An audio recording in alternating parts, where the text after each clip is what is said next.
নগর, গোল নগরের রহস্য। ইন্সপেক্টর নরেশ একটি পাগলা গারদে একটি খুনের তদন্ত করতে এসেছেন। এখানে একজন ডাক্তারের লাশ পড়ে আছে, যার পেট কেটে তার ভেতর থেকে নাড়ি ভুঁড়ি বের করে সেগুলোর মালা দেয়ালে ঝুলিয়ে রাখা হয়েছে। নরেশ যখন ওই লাশটাকে দেখছিল, তখন সে ওই লাশের নিচে একটি ডায়েরি দেখতে পায়। নরেশ তৎক্ষণাৎ ওই ডায়েরিটা বের করে সেটা পড়তে শুরু করে। আমার স্বামী এই গোলনগরের একজন বিখ্যাত কামার। আমাদের গ্রামের প্রতিটি বাড়ির হাঁড়ি, থালা, বাটি, বটি সবই আমার স্বামীর হাতে তৈরি।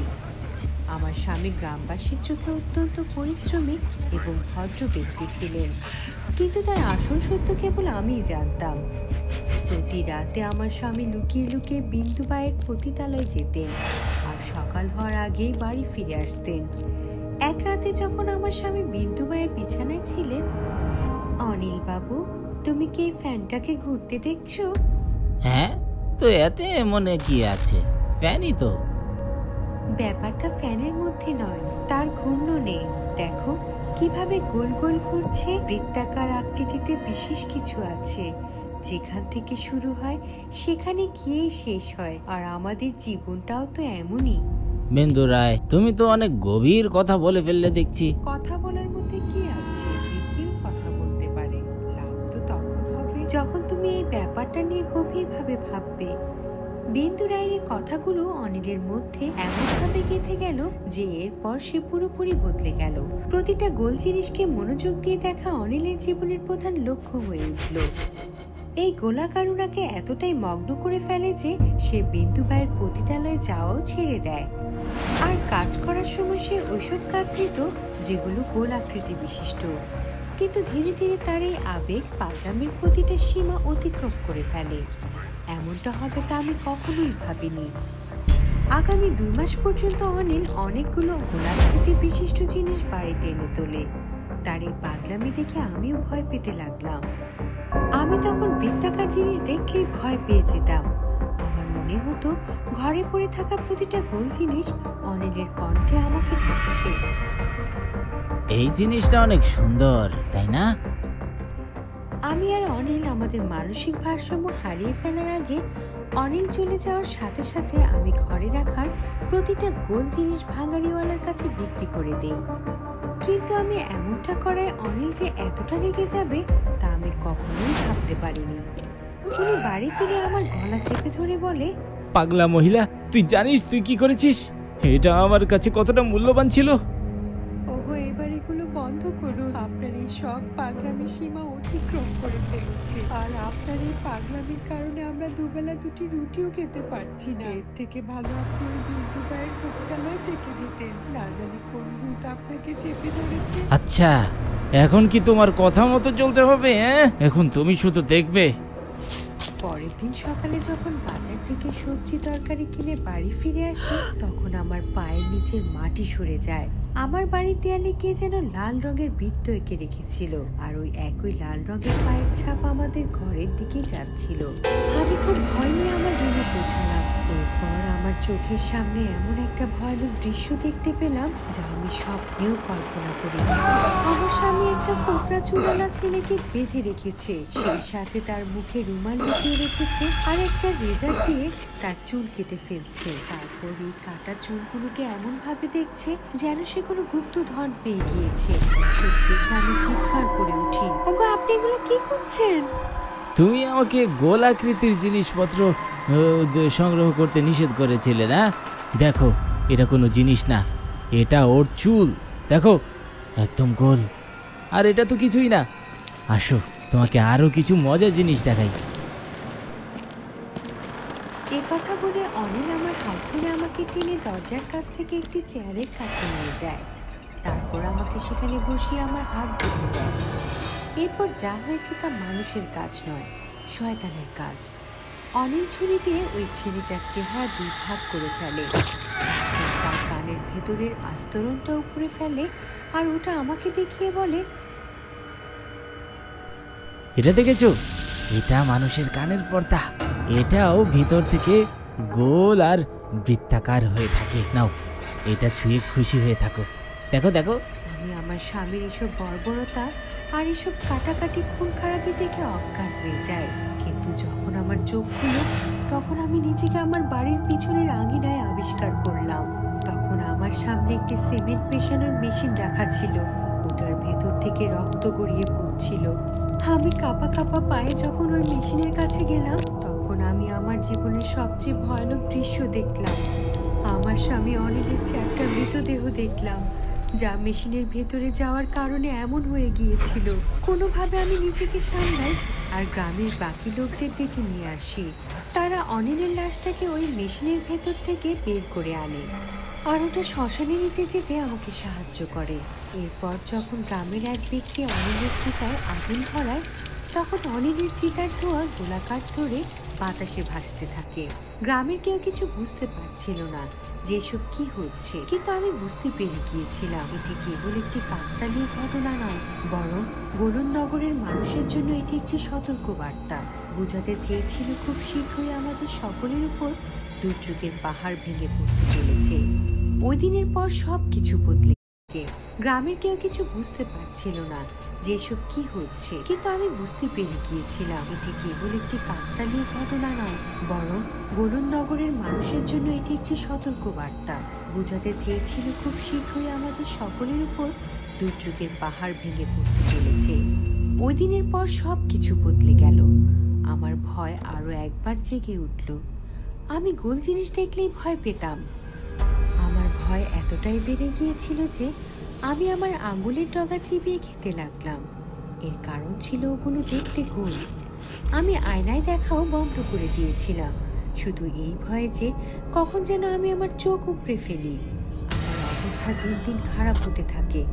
আমি বাড়ি থেকে বের হওয়া তো দূরের কথা, খাবার খাওয়া ও রান্না বান্না করাও বন্ধ করে দিয়েছিলাম। সম্ভবত গ্রামের কিছু লোক আমার এই করুণ অবস্থা আর দেখতে পাচ্ছিল না, তাই তারা আমাকে একটি মানসিক হাসপাতালে ভর্তি করিয়ে দেয়। ভাই, আমার তো মনে হচ্ছে ওই মহিলাই ডক্টর শর্মাকে খুন করেছে, মানে অনিলের স্ত্রী আসল খুনি। এখন যদি এই বিষয়টা পরিষ্কার করে জানতে হয় তাহলে আমাদেরও গোলন নগর যেতে হবে। এই কথা বলে ইন্সপেক্টর নরেশ তার সার্জনকে নিয়ে গোলন নগরে চলে যায়।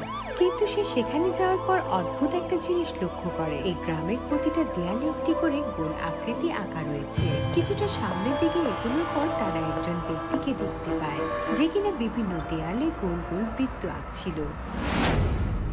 আরে দেওয়ালে গোল গোল ওগুলো কি আঁকছিস? তুই কি পাগল হয়ে গিয়েছিস? সাহেব, একবার এই গোল আকারটাকে দেখুন তো, কতটা গভীর আর সুন্দর, তাই না? আরে আমাকে এসব দেখাস না, একদম চুপ। বল, অনিলের স্ত্রীকে কোথায় পাওয়া যাবে? আচ্ছা, তাহলে আপনি কমলা দেবীর সাথে দেখা করতে চান? আরে ও কমলা দেবী নাকি খুনি সেটা সিদ্ধান্ত নেব আমরা। তুই শুধু আমাদের এইটুকু বল, কমলা দেবীকে কোথায় পাওয়া যাবে? তুমি আমাদের কমলা দেবীকে খুনি বলার সাহস পেলে কিভাবে? ও হে ভাইয়েরা, দেখো আমাদের কমলা দেবীকে খুনি বলছে। ওকে ওকে এক্ষুনি নিয়ে চলো। নরেশ তার পিস্তল বের করে ওই ভিড় থামানোর আগে একদল গ্রামবাসী তাদের দুজনকে জোর করে কোথাও একটা নিয়ে যেতে থাকে। কিছুক্ষণ পর নরেশের হাত পা বেঁধে তাকে কমলা দেবীর সামনে বসিয়ে রাখা হয়। কমলা দেবী, যিনি তখন একটি চাকার সামনে বসে তার সাধনায় মগ্ন ছিল। অপেক্ষা করছিলাম। আরে এসব কি পাগলামি লাগিয়ে রেখেছিস? তুই শুধু আমাকে এইটুকু বলে দে যে তুই ডক্টর শর্মাকে খুন করেছিস। করতে হয়েছিল, আমি পরিস্থিতির শিকার ছিলাম। আমি ওকে বলতাম আমি গোলাকৃতির জিনিস দেখে আমার অনেকের কথা মনে পড়ে যায়, কিন্তু সারা আমার একটি কথাও শুনিনি। তারপর একদিন রাতে আমার স্বপ্নে আমার অনেক আসলো আর আমাকে বোঝালো পৃথিবীর সত্যটি গোল, আর ওই বাবা এই সত্যটা আমাদের গ্রামবাসীদের বোঝাতে চেয়েছিল। মানুষ তাকে পাগল ঘোষণা করে দিল। কে এই গোল বাবা, আর তুই ওনাকে জিনিস কিভাবে? বিন্দুবাই, অনিল, গোল বাবা সবাই তো এই একটা সত্যই বোঝাতে এসেছিল, আর এখন এই দায়িত্ব আমার উপরে এসে পড়েছে। এই সত্যটা গোলন নগরের লোকেদের কাছে পৌঁছে দিতে হবে। ইন্সপেক্টর, যখন তুমি সত্যটা জেনে গিয়েছো তো এখানেই চিরকাল আমাদের অতিথি হয়ে থেকে যাও না। আরে তোর এইসব ফালতু কথা বন্ধ কর তো। এখন আমাকে এইটুকু বল, তোর শর্মাকে কিভাবে তুই খুন করেছিস? তার মধ্যে আবার কি ছিল? যখন ওর পিয়ন আমাকে ওর রুমে নিয়ে গেল তখন ও আমাকে জিজ্ঞাসা করলো মানুষের অঙ্গ কি গোল হয়। আমি এই প্রশ্নের উত্তরে কিছুই বললাম না। তারপর তুই কি করলি? কি আর করার ছিল, টেবিলের উপর রাখা চাকু দিয়ে ওরই গলা কেটে ফেললাম। তারপর ওরই অঙ্গ বের করে সেগুলো গোলমালা বানিয়ে ওর দেয়ালে ঝুলিয়ে দিলাম। তাহলে ভেবে নিন ইন্সপেক্টর, আপনি কি কখনোই না। এখন তুই আমার জীবন নিয়ে নিলেও আমি এটা মানবো না। তোমার মতো নির্বোধ মানুষকে মেরে ফেলবো? তোমাকে আমি এতটাই গুরুত্বপূর্ণ মনে করিনি, কিন্তু তবুও তোমাকে একটি শেষ সুযোগ দিচ্ছি। বলো কোন বাবা অমর হোক। আমি কোনো ভুয়া বাবাকে আইনের ঊর্ধ্বে রাখি না। ইন্সপেক্টর, তুমি সুযোগটার সম্মান রাখলে না। যাই হোক, এখন বুঝো। কমলা তার কপালের উপরে চুলগুলো পেছনে সরিয়ে দিল আর তার মাথায় চাকু দিয়ে আঁকা গোল একটি চিহ্ন দেখায়। সেই গোল চিহ্নের উপরে নরেশের চোখ পড়তে সে ব্যথায় চিৎকার করে ওঠে, যেন ওকে জাহান্নামের গর্তে ফেলে দেওয়া হয়েছে। অনেক ছটফট করেও নরেশ নিজেকে বাঁচাতে পারল না। কিছুক্ষণ পরে ওই গোল চিহ্ন থেকে একটি উজ্জ্বল আলো বেরিয়ে এলো, যা ইন্সপেক্টর নরেশকে একেবারে গ্রাস করে ফেলল। আজ এই ঘটনার 4 বছর পেরিয়ে গিয়েছে। এখন সরকার গোলনগরে যাওয়া নিষিদ্ধ করে দিয়েছে, কারণ যে গোলন নগরে যায় সে ওই গ্রামেই রয়ে যায়। আরে সাহেব, চিন্তা কেন করছেন? যদি কাউকে না পাই তাহলে সরকারি মর্গ থেকে লাশ নিয়ে আসবো। আপনি শুধু হুকুম করুন। এক ব্যক্তি গাড়ির ভেতরে বসে বসে 2 পুলিশ অফিসারের সাথে কথা বলছিল। গাড়ির উপর নীল বাতি জ্বলছিল, যার দ্বারা খুব ভালোভাবে বোঝা যাচ্ছিল কোনো এক নেতার গাড়ি। শুধু শুধু ঝুঁকি নিতে চাইছি না আমি, এমনিতেও সামনে ইলেকশন। যদি একটি কথাও লিক হয় তাহলে পার্টি আমাকে বাইরে বের করে দেবে, তাই যেটুকু বলছি সেটুকুই করো, বুঝেছো? গাড়ির ভেতরে বসে থাকা সেই ব্যক্তি ওই 2 জন পুলিশ অফিসারকে বলে আর গাড়ির কাচ উপরে তুলে চলে যায়। সেই ব্যক্তির কথা শুনে ওই 2 জন পুলিশ শ্মশান ঘাটের দিকে রওনা দেয়। ইন্সপেক্টর সাহেব, আপনার কি মনে হয় ওর কাজ করে দিলে আমরা প্রমোশন পাবো, নাকি উনি কোনো বিদেশি খাতে আমাদের নামে লাখখানিক টাকা জমা করে দেবে? কিছু তো বলুন। এতে ইন্সপেক্টর বলে, বিশ্বাস রাখ ভীমা, মনে রাখিস তুই কিন্তু হাবিলদার থেকে সাব ইন্সপেক্টর আমার সুপারিশেই হয়েছিস। নয়তো এমনও দিন গিয়েছে তুই আলতু ফালতু লোকদের কাছ থেকে 100-200 টাকা করে নিয়ে দিন পার করতি, আর এখন 5 স্টারের নতুন নতুন মেয়ের সাথে রঙিন করিস। হ্যাঁ, আজকাল তোর বাচ্চারা ইংলিশ মিডিয়াম স্কুলে পড়ছে কেমন? আর তোর ওই ডুপ্লেক্স ফ্ল্যাটের কথা কি সত্যি নাকি? হ্যাঁ, ইন্সপেক্টর দ্রুত পায়ে হেঁটে শ্মশানের দিকে যাচ্ছিল। সাব ইন্সপেক্টর ভীমাও যখন তার রাজ খুলতে দেখে তখন আকাশের দিকে তাকাচ্ছিল। ইন্সপেক্টরের কথা শুনে সাব ইন্সপেক্টরের গলা শুকিয়ে গিয়েছিল, তাই সে আস্তে আস্তে বলে, কিন্তু স্যার, আপনি এত কিছু জানলেন কিভাবে? এইসব কথা তো আমি কারোর সাথে শেয়ার করিনি। ভীমা, সব চোররাই তাদের প্রথম চুরি তাদের নিজের বাড়িতেই করে, আর তুই তো আমার খাস লোক, তুই কি এমন বাঁচবি? কিন্তু স্যার, আমিও অনেক কথা কিন্তু আপনার ব্যাপারে শুনেছি। আপনি নাকি খুব দ্রুতই ফার্ম হাউসের মালিক হতে। সাব ইন্সপেক্টর তার কথা শেষ করার আগে সে যা দেখে তা দেখে তাদের পায়ের নিচের মাটি সরে যায়। এক ব্যক্তি জ্বলন্ত চিতার উপর বসে হাওয়ায় ভাসতে ভাসতে কিছু মন্ত্র পড়ছে। স্যার, ও কেন এই জ্বলন্ত চিতাটাকে নেভানোর চেষ্টা করছে?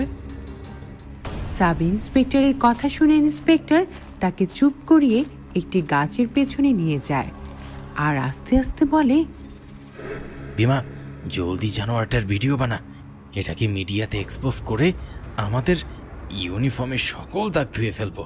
ভীমাও ইন্সপেক্টরের কথা শুনে তাৎক্ষণিক মোবাইল ফোন বের করে ভিডিও করতে শুরু করে, কিন্তু যখনই সে ক্যামেরা অন করে তখন তার হাত কাঁপতে শুরু করে। ভীমাকে এভাবে কাঁপতে দেখে ইন্সপেক্টর যখন মোবাইল স্ক্রিনের দিকে তাকায় তখন তার হুঁশ উড়ে যায়। আসলে ক্যামেরা জ্বলতে থাকা চিতার উপরে একটি অর্ধজ্বলিত শরীর ঝুলছিল। স্যার, এটা আবার কি? আমাদের সামনে যে ব্যক্তি চিতার উপর উড়ছে, ক্যামেরার ভিতরে সেই ব্যক্তির শরীর অর্ধেক পুরা। আমার তো এটা দেখেই ভয় লাগছে স্যার। প্লিজ স্যার, এখান থেকে চলুন স্যার, আমাদের যেন আবার কোনো বিপদে না পড়তে সাব হয়। ইন্সপেক্টর ভীমার কথা শুনে ইন্সপেক্টর কিছুক্ষণের জন্য চিন্তায় পড়ে যায়। তারপর তার রিভলভার বের করে বলে, এখন আমি আর পিছনে সরে যেতে পারবো না, যা হবে দেখে নেব, কিন্তু এখান থেকে একটি লাশ নিয়েই যাব। যদি না নিয়ে যাই তাহলে তোর ডুপ্লেক্স ফ্ল্যাট আর আমার ফার্ম হাউসের স্বপ্নই থেকে যাবে। ইন্সপেক্টরের কথা শুনে ভীমা তার মোবাইল ফোন আবার তার পকেটে ঢুকিয়ে ফেলে আর তার রিভলভার বের করে ইন্সপেক্টরের সাথে দাঁড়িয়ে যায়। সে শুধু ইন্সপেক্টরের অর্ডারের জন্য অপেক্ষা করছিল। ইন্সপেক্টরও পরিস্থিতি বুঝে ভীমাকে বলে, ভীমা, তুমি সামনের দিকে এগিয়ে যাও, আমি তোমাকে কভার করে দেব। আর সেই অর্ধেক পোড়া শয়তান বা মানুষ যেই হোক না কেন, তাকে বলো নিজেকে পুলিশের হাতে তুলে দিতে। স্যার, আমি কেন? আপনি কেন নন? কভার সেটা তো আমিও আপনাকে দিতে পারি। ভীমার কাপা কণ্ঠে তার ভয়ের ব্যাখ্যা দিচ্ছিল, কিন্তু ইন্সপেক্টরও তার পাওয়ারকে কাজে লাগিয়ে বলে, that's my order, sub inspector Bhima. নিজের সিনিয়রের অর্ডারের সামনে ভীমার একটি কথাও চলে না। সে তার রিভলভার তাক করে চিতার উপর বসে থাকা ব্যক্তির দিকে এগিয়ে যায়। Hands up! কে তুমি? আর এই লাশের সাথে কি করছো? আমি বলছি নিজের জাদু বন্ধ করো আর নিজেকে পুলিশের হাতে তুলে দাও, নয়তো আমি।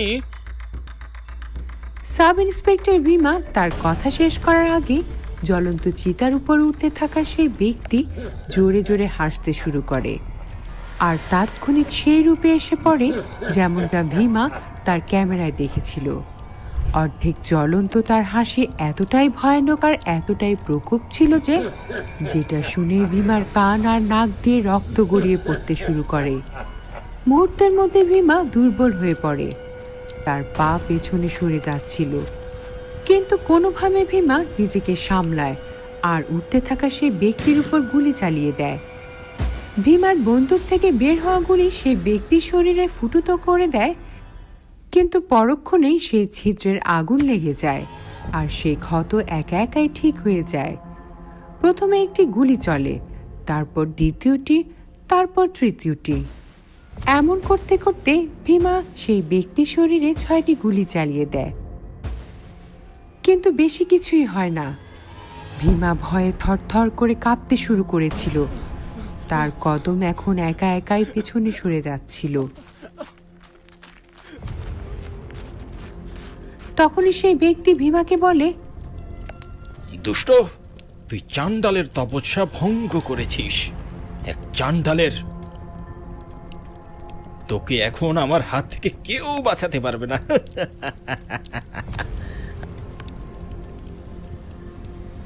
আমিও তোর সেই হাল করব যা আমি এই লাশের করেছি।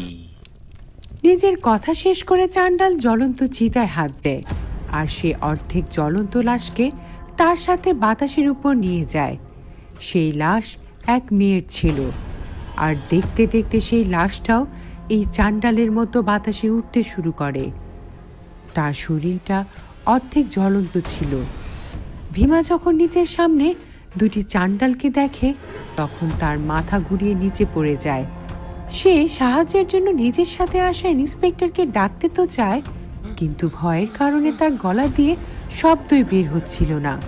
সে আবার ইন্সপেক্টরের কাছে যেতে চায়। সে এখন এটা বুঝতে পেরে গিয়েছিল যে বেশি লোভের চক্করে সে এখন চান্ডাল রূপে মৃত্যুর সম্মুখীন হয়েছে। ভীমা হামাগুড়ি দিয়ে কিছুটা দূরে যেতেই দেখে সেই চান্ডাল মেয়েটা উড়ে উড়ে তার কাছে আসছে। ভীমা তার প্রাণ বাঁচানোর জন্য পেছনে ঘুরতেই দেখে পেছনের এক চান্ডাল তাকিয়ে দেখছে।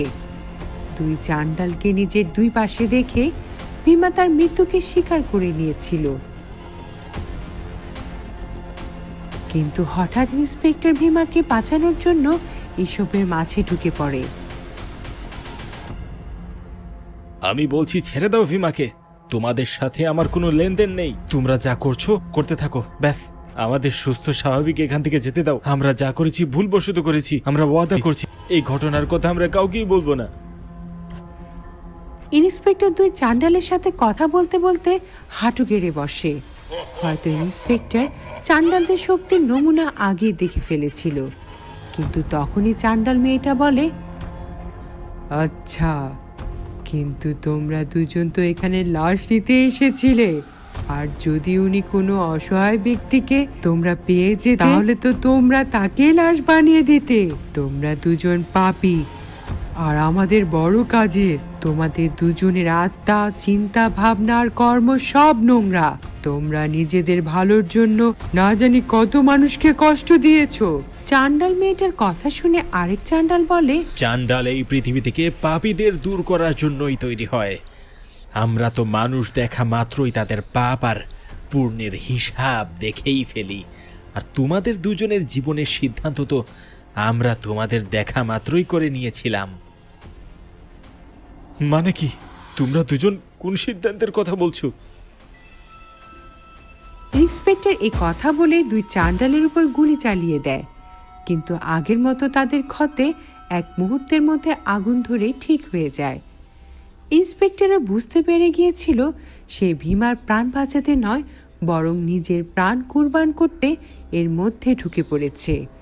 এটা ভেবে সে একবার ভীমার দিকে তাকায় আর তার মাথায় নিশানা তাক করে একটি গুলি চালাতে যাচ্ছিল।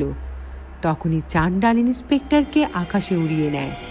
এতে গুলি সাব ইন্সপেক্টর ভীমার পাশে থাকা মাটির ভেতর ঢুকে পড়ে। ইন্সপেক্টর তো শুধু ভীমাকে একটি সহজ মৃত্যু দিতে চেয়েছিল, কিন্তু চান্ডালরা এটা হতেও দেয়নি। চান্ডালরা ইন্সপেক্টরকে উঠিয়ে আরেকটি জ্বলন্ত চিতার উপর ফেলে। সেটার উপর পড়ে ইন্সপেক্টর জোরে জোরে চিৎকার করতে শুরু করে।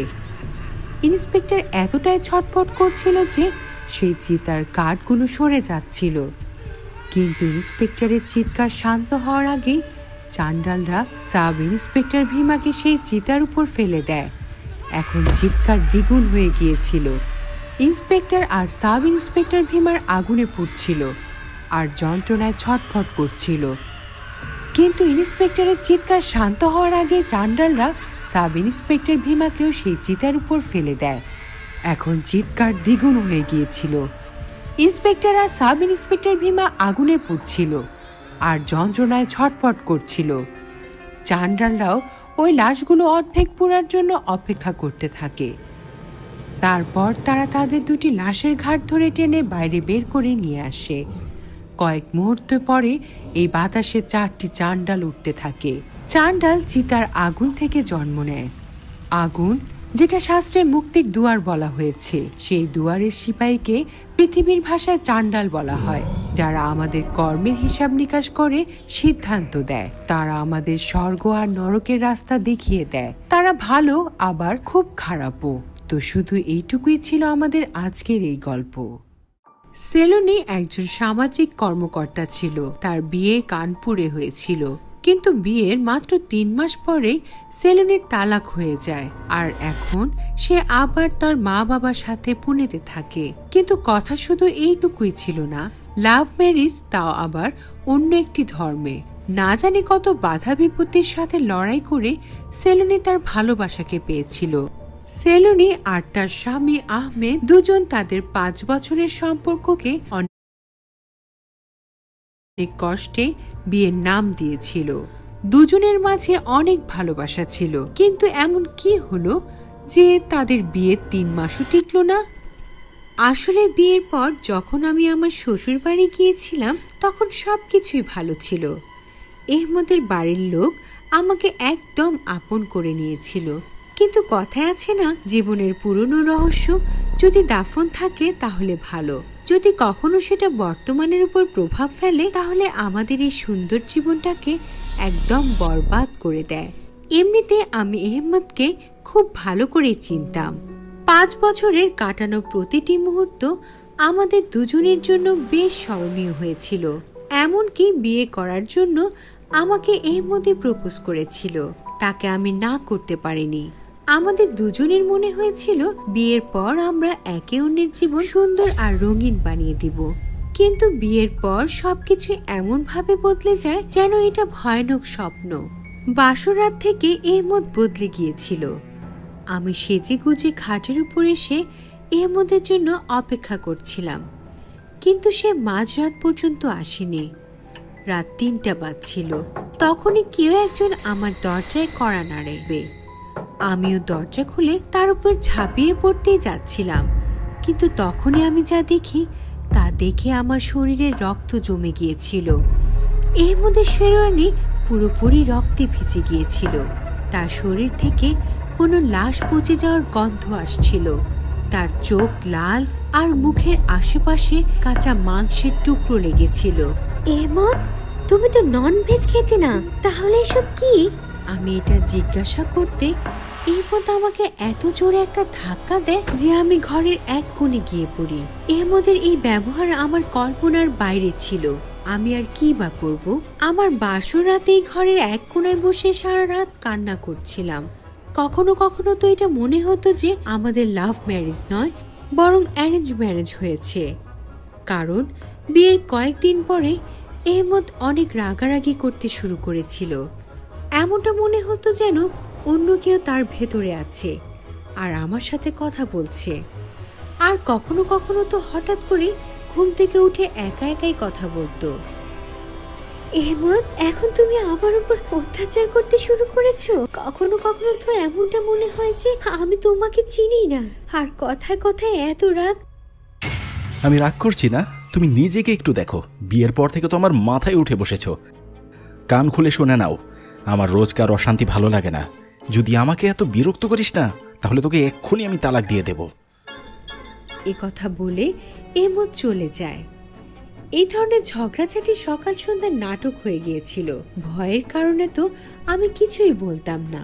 তবু আহমদ শুধু শুধু আমার উপর রাগ করে চলে যেত। পরিস্থিতি এতটাই বিগড়ে গিয়েছিল যে বিয়ের পর আমরা কখনো এক বিছানায় ঘুমাইনি। তারপর এক রাতের তৃষ্ণার কারণে যখন আবার ঘুম ভেঙে যায়, তখন আমি দেখি আহমদের চোখগুলো আমাকেই দেখছে।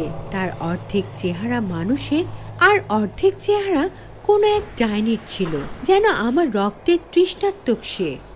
কিন্তু আমি পলক ফেলতেই সবকিছু আগের মতো হয়ে যায়। আমার সব সময় এমনটা মনে হতো যে কোনো মহিলা আমার বুকের উপর বসে আমার বুক চিরে ফেলছে। আমি হাঁটতে হাঁটতে পড়ে যেতাম, যেন কেউ আমাকে জোরে ধাক্কা দিয়েছে।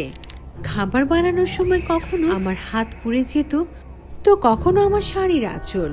অনেক আজব আজব ঘটনা আমার সাথে ঘটছিল, যেটা আমার চিন্তা ভাবনার একদম বাইরে ছিল। কিন্তু আমার বাবা মাকে আমি সবসময় এটাই বলতাম যে আমি অনেক সুখে আছি। এই বাড়ির সবাই আমাকে অনেক ভালোবাসে। বাবা মাও আমার মিথ্যাটাকে সত্যি ভেবে খুশি হয়ে যেত। কিন্তু সব থেকে অবাক তো আমি এটা ভেবে হতাম যে আমার শাশুড়ি এই সব কিছু দেখে চুপ হয়ে আছে।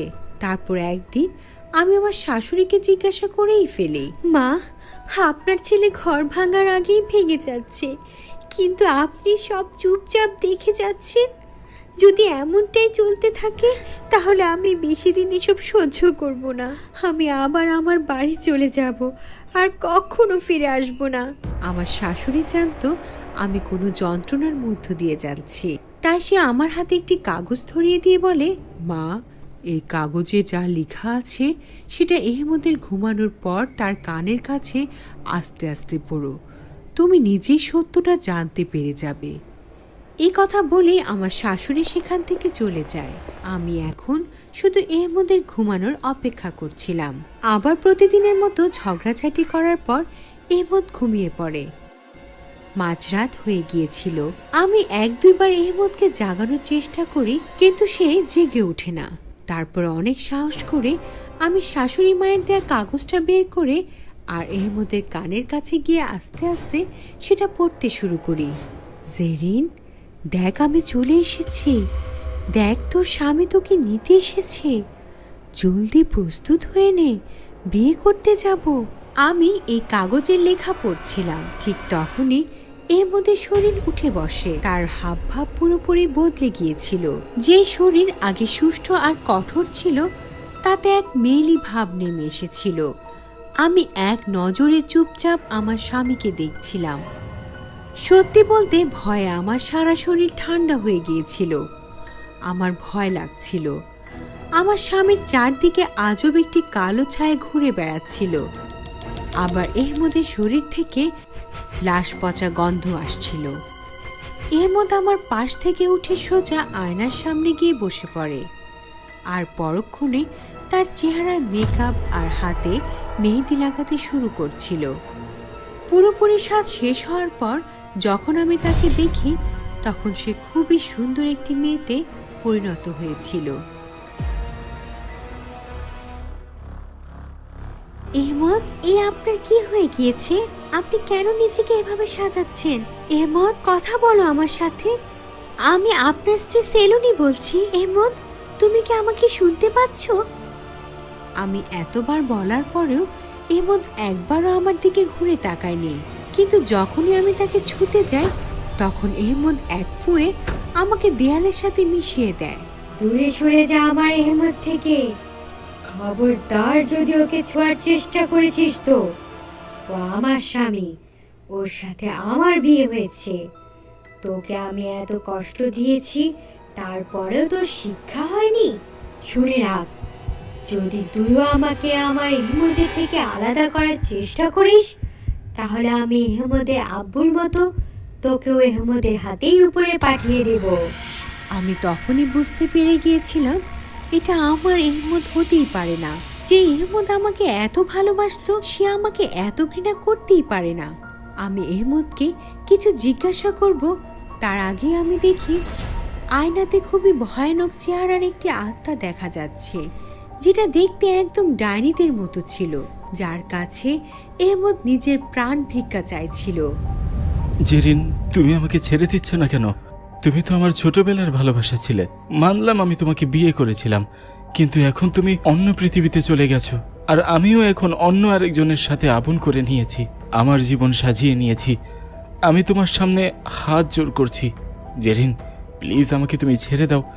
এহমদের চোখে পানি ছিল। এহমদ এখনো আমাকে চাইতো, আপন ভাবতো, কিন্তু তার শরীরে অন্য কারোর ছায়া ছিল, যার নাম ছিল জেরিন।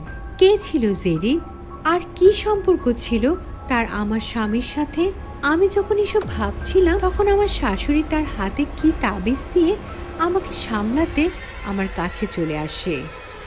দেখেছো মা, কিভাবে আমার ছেলেকেও কয়েক বছর ধরে নিজের কবজায় করে রেখেছে। একবার আমরা অনেক সাহস করে এই জেরিনের হাত থেকে আমাদের ছেলেকে ছাড়ানোর চেষ্টা করছিলাম, আর এই চক্করে জেরিন এহমদের আব্বুকে খেয়ে ফেলেছে। আর সবচেয়ে কষ্ট